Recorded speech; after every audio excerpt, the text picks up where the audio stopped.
All right. Here we go. This is it. Let's go. All right. So Psycho-Cybernetics, right? It was written by Maxwell Maltz. I just finished this book. It's fantastic. Highly recommend it. So I'm going to reflect on it quickly, give you a taste of what you would get if you were to read it. So let's jump in. Who is Maxwell Maltz? He was a plastic surgeon who turned himself into a self-help guru in the latter part of his career. He was born in 1899 in New York City. Pack your bags, kids. We're going to New York City. So, in his career as a plastic surgeon, he noticed how he would have two clients, right? They would both have the same physical feature, yet one of them would feel bad about that physical feature and the other one felt great about it, right? And that got him thinking about self-esteem and about what really goes on in someone's mind. And he also noted how some of his clients would come to him for a surgery. He would do the surgery and they would still have self-esteem issues after the surgery. So anyways, that's the origin of Psycho-Cybernetics. And I just read it. I look at this book as a collection of emotional, mental, and psychological tools that one can use to lead a more happy life. So there's many tools in this book. I've compiled a list of 10 of them and let's run through them. So tool 1. Set goals and relax. Get out of your own way. If you're going to stress, stress when you're choosing your goal, not after you've chosen it. It doesn't do anything to stress when you're in the process of achieving your goal. Conscious effort is unnecessary. Tool 2. Use imagination to trick your brain.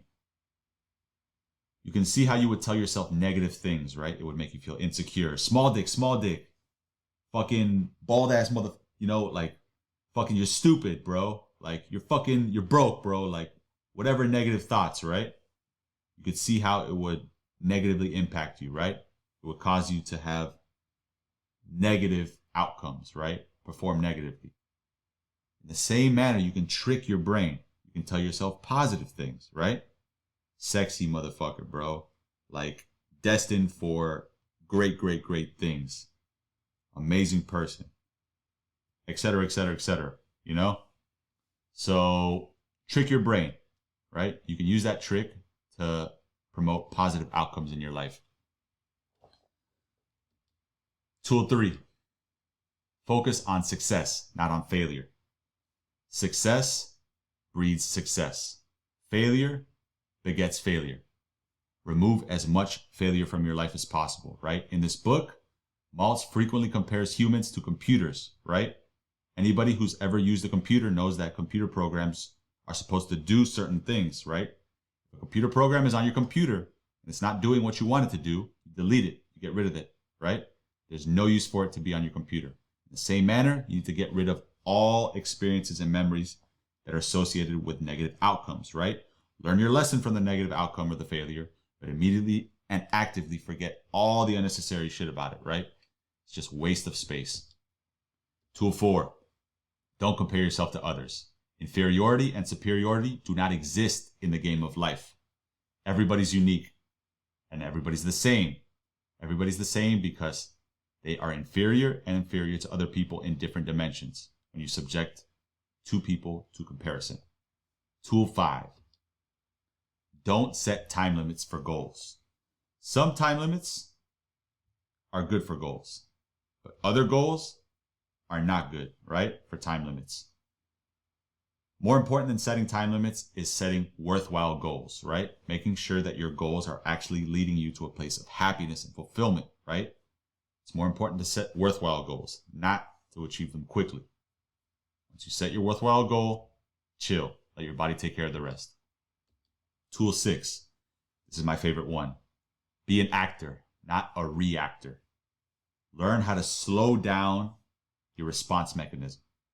For example, if you get an email, if you get a text message or phone call, don't react to it. If you feel yourself getting angry, which oftentimes I do, stop. Take 5 deep breaths, slow your reaction, right? This is a technique, right? Where eventually you'll slow your reaction down so much to where you can observe what you're reacting to and how you're reacting. And you can choose and reprogram how you're reacting to this stimulus, right? And and you can react to it in the future in a way that's positive for you. You can observe your reaction and see if it's actually benefiting or hurting you. Don't be a bitch of life. Make life your bitch, right? Nothing to do with gender or sexuality. It's just an analogy. Be the master of your own fate. Be an actor, not a reactor. Go for what you want in life. Tool 7, channel your fear. Don't let fear cripple you. Keep your goals at the forefront of your mind, right? If you feel fear coming up, channel it. Don't let it cripple you, right? Channel it to achieve your goal. Tool 8. This is a good one. Practice achieving goals in low-stress environments. On the spectrum of imagination, where you're imagining, visualizing your goal, to reality, where you're actually making your goal real, where you're doing it, in between that spectrum is practice.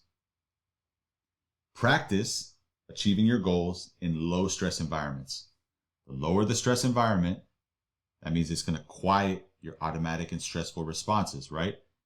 You can consciously build habits that will achieve your goal. Remove stress from your life. All stress does is promote bad habits.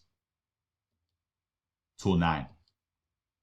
If failure persists, then scale down your goals. Aim for big, huge goals, worthwhile goals.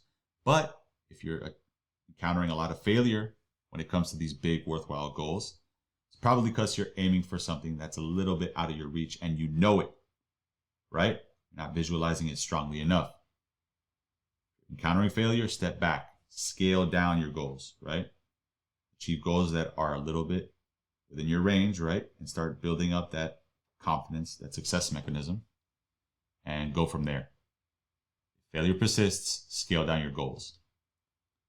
And finally, practice true forgiveness.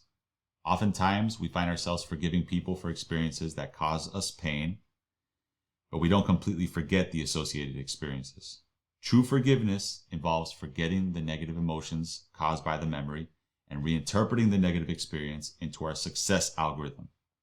True forgiveness involves completely forgetting the pain associated with a negative event or traumatic event. Right? Forgive people, forgive things that have happened in your life, right? Learn from them, but use them to your advantage, right? And just forget about the pain. If it's not serving you, right? It's not part of your success algorithm. You need to completely forget it and move on. That's a taste of Psycho-Cybernetics.